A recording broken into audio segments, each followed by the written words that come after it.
Assalamualaikum semua murid-murid.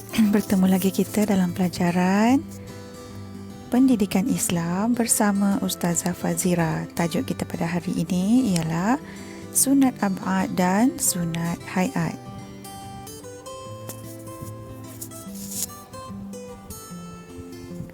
Perkara sunat di dalam solat ada dua, iaitu sunat Ab'ad dan sunat Hayat.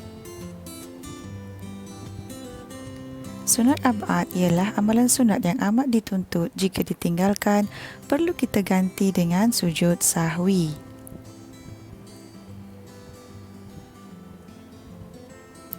Manakala sunat hayat pula, amalan sunat yang dituntut jika ditinggalkan tidak perlu diganti dengan sujud sahwi.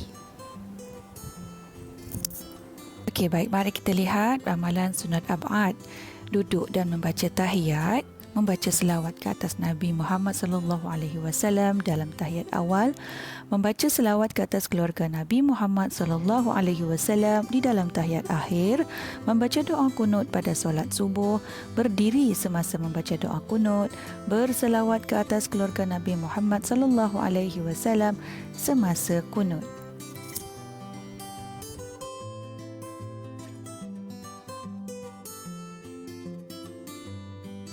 Sunat hayat dari segi perbuatan iaitu mengangkat kedua-dua tangan ketika takbiratul ihram, rukuk, i'tidal dan bangun selepas tahiyat.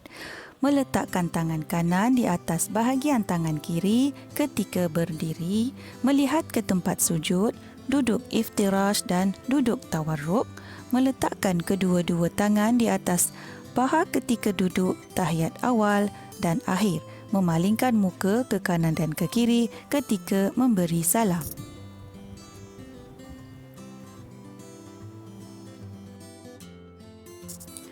Manakala sunat hayat bacaan iaitu melafazkan takbir intiqalat, iaitu yang mengiringi setiap perpindahan perbuatan di dalam solat, membaca isti'azah sebelum membaca Al-Fatihah dan menyebut amin selepas Al-Fatihah, membaca doa iftitah, membaca surah selepas membaca Al-Fatihah pada rakaat pertama dan kedua, menyaringkan suara pada bacaan Al-Fatihah dan surah pada rakaat pertama dan yang kedua ketika solat subuh, maghrib dan isya.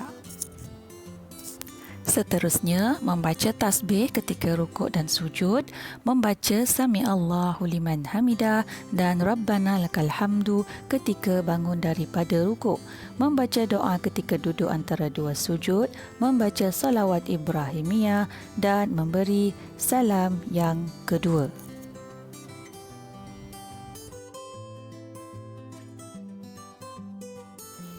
Tata cara sujud sahwi. Bacaan sujud sahwi adalah Subhana man la yanamu wa la yashu, yang bermaksud Maha Suci Allah yang tidak tidur dan tidak lupa.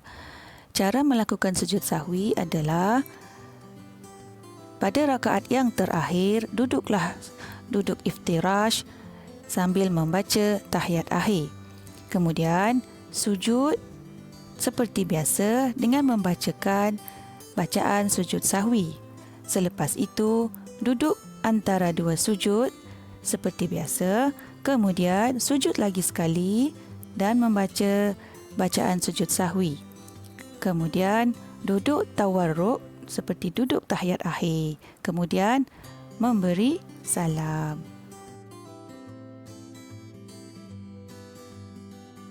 Ustazah harap murid-murid boleh faham pelajaran kita pada hari ini.